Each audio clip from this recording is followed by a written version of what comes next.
Pjesa më e madhe e ministrive të cilat janë të kyçura në planin nacional për zvoglimin e numrit të aksidenteve nuk zbatojnë planin nacional të miratuar vite më parë.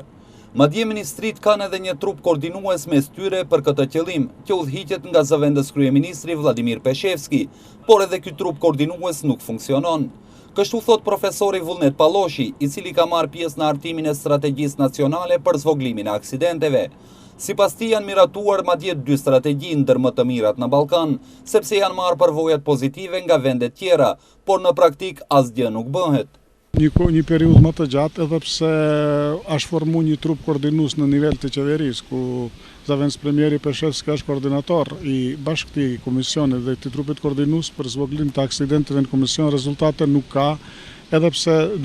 janë punu 2 strategji nacionale që janë më të mirat në Ballkan të vlerësuar nga komuniteti ndërkombëtar, dhe në atë strategji nacionale janë të përcaktuar të 5 ministrit që marrin pjesë në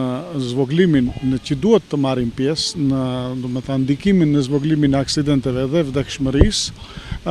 është e caktuar në mënyrë taksative secilin muj cila ministri çka duhet të punon në atë strategji nacionale, por për fat të keq as trupi koordinues nuk funksionon, as ministrit nuk i kryjnë punët ashtu si është parapa në strategjinë nacionale dhe në ndodhin kjo që në ndodhin. Dhe numri i viktimave parafërsisht që është gati çdo vit rreth 180 në Maqedoni, parafërsisht i vije domethënë rreth 90 viktima në 1 milion banor, nuk zvoglohet.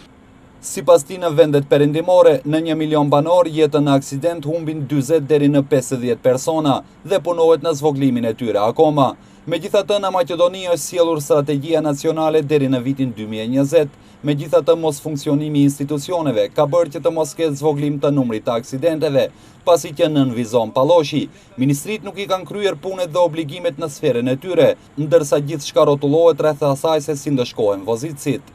Në këtë strategji janë Ministria e Punëve të Brendshme, Ministria e Transportit dhe Lidhjeve, Ministria e Pushtetit Lokal, Ministria e Arsimit dhe Shkencës, si dhe Ministria e Shëndetësisë. Megjithatë, kanë faj vetëm institucione që nuk marrin masa për parandalimin e aksidenteve. Pjesat dërmuese e shkaktarëve të aksidenteve janë të moshës rinore, kryesisht të rinj, pa përvojë në vozitje dhe janë rrezik potencial për pjesëmarrësit e tjerë. Nëse në këtë hallk, në këtë zinxhir, disa prej hallkave nuk funksionojnë, atëherë shkojmë vetëm në hallkën e fundit, ti ndishkojmë nga 300 nga 500 euro vozitës, ti dënojmë,